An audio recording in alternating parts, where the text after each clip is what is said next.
كلنا بنشتغل لأهداف كتيرة قوي، لكن أهم هدف متفقين عليه هو الفلوس.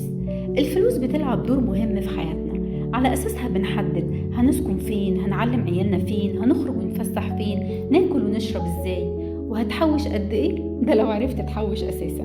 في زمن فيه الاستهلاكية بقت طاغية زيادة عن اللزوم، واللي معاه فلوس أكتر من احتياجاته بيفكر ويدور ازاي تزيد أكتر، واللي مش معاه بيفكر طول الوقت يزود دخله ازاي، لأن الاحتياجات والالتزامات بقيت مرعبة.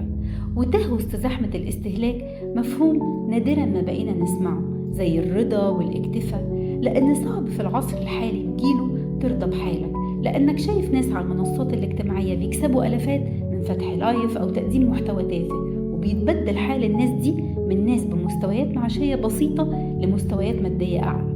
بس غالبا ده هدف العالم واللي حاكمه في قبضته، إن يخليك تلف في دايرة من الاحتياجات الكتيرة لتبقى عارف تفرق بين احتياجاتك وتطلعاتك.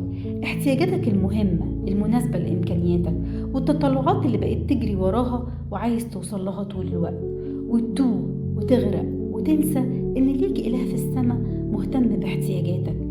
ده بيقول إن طيور السماء اللي مش بتعرف لا تزرع ولا تحصد بيهتم بأكلها وشربها، مش هيهمه احتياجاتك.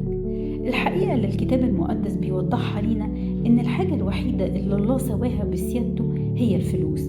بيقول لا يقدر أحد أن يخدم سيدين، لا تقدروا أن تخدموا الله والمال. الولاء الكامل ما ينفعش يتجزأ، إما الله هو السيد